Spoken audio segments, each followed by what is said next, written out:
he resigns right away. So see, I think Hikaru feels that the match is slipping. So instead of just wasting time, he's like, I need to get in the flow because right now he is a bit rattled. And Magnus Carlsen has cut the lead to just 1 point.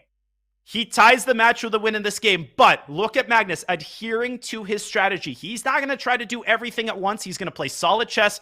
He does not mind a draw with the black pieces. It's the same strategy that finally got him success in the end of the 3-minute portion. Knight takes d3 as a threat.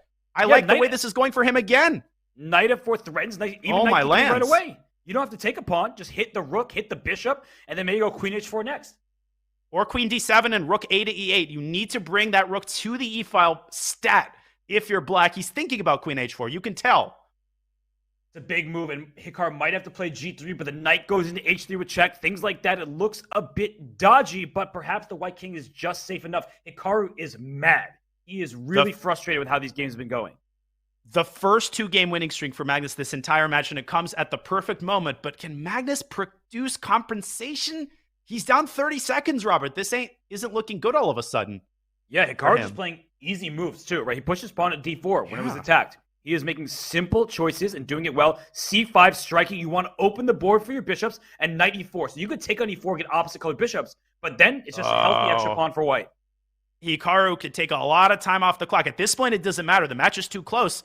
Love what Magnus did there. He blockades the pawn, but in comes the rook, and he... I thought he blended a piece, but...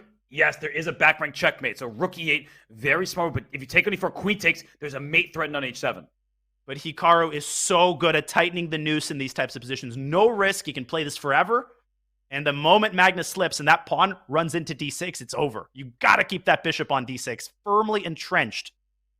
Okay, so now a4 can open up that rook on a8. He might put his king on g7 at some moment. He goes rook d8. He wants firm defense.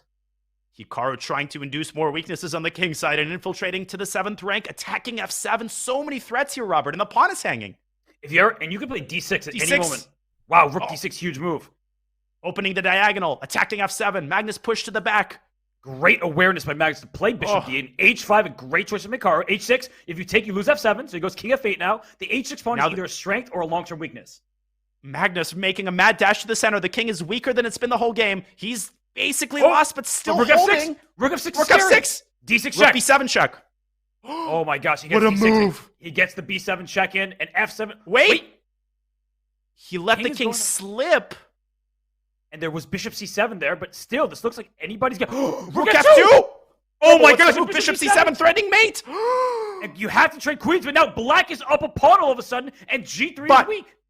But so is h7. This is still a 3-result game. With 2 seconds, anything can happen. A mouse slip, a blunder.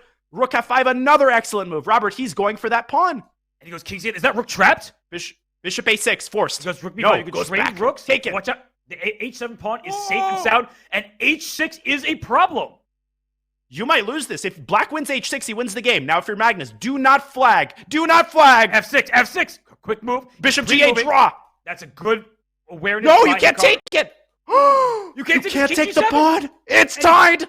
Hikaru resigns, and we have a tied match